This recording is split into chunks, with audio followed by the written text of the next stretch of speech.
He's just not. That wasn't a full contact fight. So. What surprised you that he had tonight? You didn't expect. Nothing. I got hit with a couple shots I didn't fucking see, and that fucking pissed me off. But I wasn't surprised. I expect that with everybody. You asked for a 10-round fight. Were you thinking of employing kind of a rope-a-dope strategy later in the fight? You'd be able to come on and you got tired? No, just like I said, I'm not full of shit at all. I was like, if you could fight 10 rounds or 3, what would you rather do? You had some success. What would you rather do, 3 or 10 rounds? I would rather do no rounds. Yeah, I mean, anybody though, right? Like, fuck, I'd rather have 3 rounds. I'm tired just thinking about it, but no matter how, I've always felt like that. No matter how many rounds my fight goes, if it didn't go my way, I know if it would have gone longer, I could have won. So I'm like, I want 10 rounds, and they're like, you got 10 rounds. Fuck, what did I do? You had some success. You had some success in these rounds. Some of these rounds were close. Do you feel like if you hadn't taken pauses, kind of clowned a little bit, that maybe some of these rounds you could have won, the fight would have been closer and gone your way? Yeah, woulda, coulda, shoulda. Nate, did anything he do in that ring in terms of his power or when he caught you with that shot that dropped, did it surprise you? Yeah, I didn't see that one, and I felt that motherfucker. I hop up and recover a little bit, and yeah, no. I know what I was coming for a fight with a big, strong, motivated, pumped up guy to take over the world, and nothing surprises me in this shit.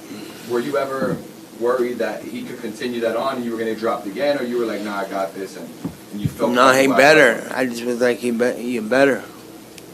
So I expected. Did you feel like you hurt him tonight at any point? I think I hit him with some good stuff, but and some good combos and some good shit. But I think I could have done better, and I think, like I said, woulda, coulda, shoulda. Hey Nate, what did you think of the crowd? They were cheering your name throughout the whole fight. Did you hear them in there? Yeah, I heard it get loud in and out, and yeah, you tell me. I gotta rewatch the fight. Nate, this I is think a it very was successful cool. event for Real Fight. What's next for Real Fight?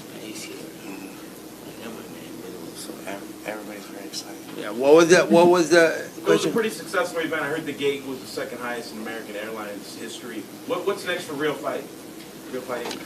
Yeah, we're gonna do a show. We have plans to do some stuff, and right now we're gonna go home. We're gonna talk about it, and we're gonna figure out whether we want to do MMA or boxing, and then we'll see what they want to do. They said they want to do the PFL thing, and I think that if we want to do that, we're gonna have to co-promote and do Real Fight versus PFL, and I'm with that. My goal is to get rematch and any art. What were you thinking when you got Jake in the guillotine? Oh, done deal. That was already that fight. In a real fight, this fight's over, and we're sitting up here with the win. But we were participating in a boxing match, and it was a good time. And now I know, because I was curious too. I was like, I'm gonna get in a boxing ring, and I know what I think, and I've trained my whole career boxing with pro boxers on the highest level, as high as I could get, and done really well. And I've never fought in a pro fight, so I think I'll whip all these motherfuckers' ass. But that's just what I think. Let's go in there and get a feel for it. It felt just like what I'd imagined. And what was the question? Yeah, I'll fuck up everybody. What's handing? In the cage, that little preview? Oh, the guillotine? Yeah, that was too easy. Yeah, it's too easy. And the takedown was too easy, too. I just fucking ducked a punch in his whole leg with in my chest. I'd be trying to take people down in MMA. They smash my hand and fuck me up, and I get tired and all kinds of shit. I'd be like, this is easy to fight boxer in a real fight. Mike. That was weird. What did you think of just the promotional side of it? Like, what did you take away from it? What learning lessons are you gonna go home with? I learned a lot, and I watched a lot happen, and I know exactly what I'm gonna do next because I've seen all of it done more than anybody, more than the media, more than the fighters, more than the new promoters. I'm like, I know exactly what's going on here, what's the pros and cons after this week for sure. And they give their criticism on what I do in the media. Bro, we're trying to. It's all good. I'm just kidding. And I think it was a good experience, just like training with somebody to learn how to defend a choke or something because you got fucked up. So it's like, oh, we fucked up here and there and there. And they had that criticism on how I'm doing my promoting on my side. But every UFC or any big show that I fought in that turned out to be the biggest shows, it was because I was doing what the fuck I do, and whatever the fuck I do, usually we end up being the highest gates and numbers and all kinds of shit. So I learned that I know what I'm talking about. Cocky ass motherfucker. Wait, hold on. Wait, would you ever consider continuing doing boxing? Is there anyone else that you would consider sharing the ring with again? 100%, yeah. That's my, that's what I was saying about the experience too that I just learned from fighting out there. I didn't know if these were fucking little ass, the size of MMA gloves and everything. I didn't even get cut tonight. I get cut in every MMA fight I fight. I can box for another.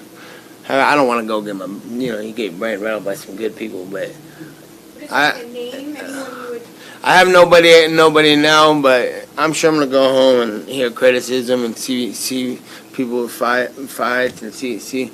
I'm gonna see all kinds of shit. So next week, get back to me. I'm sure I'm gonna have a list full of motherfuckers' asses to whip. Straight ahead in the plat. Right over here, Nate. Right? Nate here in the back, Marcos Villegas, Fighting TV. Hey, Nate, how did Jake physically feel in there? Easy to take down, easy to choke. Hey, nah, he did a good job, and he's a fucking athletic, strong dude, and he hits hard and fast. But it ain't nothing I ain't seen before. And I've trained with people I've trained with Mike Russell this camp, and he's the big guy. But these guys could throw down. It's good shit. And my follow-up is, did you notice a difference at all, you personally, between the 4-ounce gloves and the bigger gloves? How does the punch? Yeah, that's what I was saying. I did. It just felt just like sparring gloves. I mean, obviously smaller, but way bigger and different than MMA gloves. I don't like MMA gloves either, though, because I can't land as good as punches, and it doesn't feel as good to land punches. So I like the 8-ounce glove. Chris Belcher, House of Highlights. Jake has been talking about fighting you in the octagon. Would you do that? And if so, how do you think it would go? Yeah, I think I kind of already said that. I think I would fight him, and it's easy to take him down and easy to choke him. He was talking about his wrestling credential the other day on the in the interview, and I was like, what? How soon would you go from fighting in the octagon? Is that something you'd want to do soon, or just let it go? I'm not cut. 2, 3, 4 months. I'm ready to rock. After MMA fights, I'm cut to shit. My legs hurt and I can't walk, and that feels good to be okay. Congratulations, for making it all the way and putting on a great performance. You mentioned, your cuts. Talk about the job that Jacob stitched around it, throughout the corner. If you haven't, really been cut up or, putting the swelling down and keeping you in the fight for one more round. Yeah, shout out to Stitch. He was in there keeping me good, and we stayed in there good. You were talking to Jake during the fight. What were you saying to him in the ring? I was making fun of him, telling him to do more shit. Mike? How did you just feel competing at this weight? It's the highest you've been in a fight. Did you feel like slower? I would have rather liked to stay smaller. Or if I went up to this way, I would like to have trained like I do when I'm smaller. I was concerned with getting bigger and shit, and I didn't think he was much bigger than me. I thought he was bigger than that, training for the fight. That's why I said I had big ass Mike Russell to train with. I was like, he's gonna be Mike Russell size. Mike's like, he's huge. I was like, dude, the hell, but at least he's fast. I was like, why am I training with your big ass? Over there. Classes. Nate, how did you feel in the fight? Did you feel like you were winning the round? I feel like I should have done. Richard got mad at me because I wasn't training how I should have been training. I should have been throwing punches, keeping him on the outside, and doing a lot of stuff. Like I said in an interview, I'm not trying to make an excuse, but about a month back, I was trying to stay big, and I hurt my arm a little bit, and it was wear and tearing on my right arm, if I was jabbing and doing a lot of stuff, so I would get inside and fight like a Mexican guy, smother their punches and get in there and make every sparring session a brawl. And I did that kind of for the camp, and that's how the fight went. And I think I should have kept on the outside, circled, and did better stuff. I know I pissed Rich off. He don't want me to say it, but he wanted me to keep on the outside, and I should have. But it's all good. There's no way I'm not going to show up for a fight because of something like that, too. You got to go regardless, no matter what. So I plan on doing my next one if it's going to be boxing. We're going to work good and At the end of the fight, did you think you work like a small guy, not a big guy. Did you think you won the fight? Like at the end, did you think you did enough to win? Like, No, I didn't think I won. I knew he was when he got the knockdown and stuff. So I figured I won a good amount of rounds. I got to watch the fight, you know. So because I know what I think and I know what it's probably. And then last one for me, do you think he ever really picked you up on the challenge to fight you in MMA? I know he spoke. Yeah, we're gonna see what happens with him. See if he really wants to do that. And if not, I'll be back in this hunting him down. Either way, it's fine. He said it would be $10 million to fight him in MMA. What would it take for you financially to fight him? Yeah, we're gonna talk about it and fucking make sure everybody's happy for sure. A lot more than that. just to elaborate on that. He's gonna hand me a little bit of money, like let's pay the win. It's not going to be $10 million. I'll tell you that. Your teammate Chris Avila had a big win. Can you talk a little bit about Chris Avila's performance? Oh yeah, I should have been talking about. And Alan Sanchez did a great job. He had a good fight. What did you guys think about Alan's fight? That was a war. Well, yeah, it was a good fight, and it was really good. And then Jose did his thing, and Ramos and everybody, and Kilo had a hell of a fight. He had a hard opponent too. My guys from my gym, dude, that I train with every day, they came in here and they all showed out. And I was over there at the gym a little bit earlier this morning and walking around throughout the day. I was watching the fights on the phone, and every time something went, I'm all juiced up and ready to. And then I'm like, oh yeah, I still got to fight. Shit. Hold on one second. Back left corner. No, it's you. Shout out to the team. In the blue tie. Shout out to the team. Love. Hey, you said yesterday, that this guy can't really fight. Has your opinion changed on that in that regard? Yeah, well, I'm not trying to fucking talk shit. He's fucking boxing, high level guys, MMA, and he's sparring hard and working with good people, and then he starts talking shit to me throughout the camp, like. I come to the territory, and it's all is fair. Love and war, I'm always about that. Say whatever you want, that's fine. But then when you start making things trying to make things personal, saying shit he shouldn't be saying, so then it hurts people's feelings when I say this ain't a real fight, because it's a real fight. Remember Logan Paul in New Orleans? You know what I'm saying? No problem.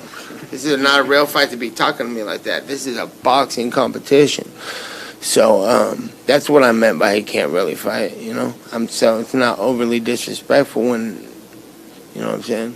Is there a pro Can't really fight. Don't be talking shit. What did you think? What'd he say? He basically said, not interested, and then he sent something to Sweetie, the girl who walked out with him on his friend. Yeah, I don't know. What'd he say? One for Richard Perez. What'd he say? Richard, what did it mean to finally walk out? Fuck that fool. What? What did it mean to finally walk out Nate to a boxing match? It's awesome. I mean, I love the way he boxes. He got hurt, and so that throws you back. Wherever the level you're on, you have to slow it down. So your timing's off, and then he couldn't throw the jab very good, and that's why he got caught with the hook, because he threw it and dropped it. And then before that he hurt his knee, but it's all good. He's not going to quit. He's not a quitter. Nate, sorry. Are you aware that you're a victim of the Drake curse? He put $250,000 down for you to beat Jake Paul. It seems as though, as you know, everybody he bets on seems to lose. Are you aware of that? Yeah, whatever. Shout out to Drake. Love for the love. I appreciate it. And you know what I'm saying? What the fuck? Hey, we'll break that curse. Two more questions. What's happening? Is there a pro boxer? Fuck a curse. Is there a pro boxer that you'd like to watch, and is there a style that you'd like to teach Nate if he continues to go forward in boxing? I like Mike Tyson. Ooh, yeah. Is there a style you'd like to teach? I like his style. When he's not hurt or anything, he's awesome. He's a good. What do you call that style? Well, how would you describe Nate it? Diaz style. Sick. Dope as fuck. Last question. What's hanging in? Question for both of you guys. You guys sold out the building, record came. The crowd was obviously almost one-sided behind Nate tonight. Your career obviously isn't over, whether in MMA or in boxing. Real Fight has their own promotional show. Yo, turn it up! Man P. Let's go. Dude. Hey, who had that button? Hit it in 3. That was perfect timing. Man, fine. We'll catch you next time. With as big of a performance as it was for both Nate and Real Fight tonight, would Dallas be a market you guys want to return to in the future? Is that for me?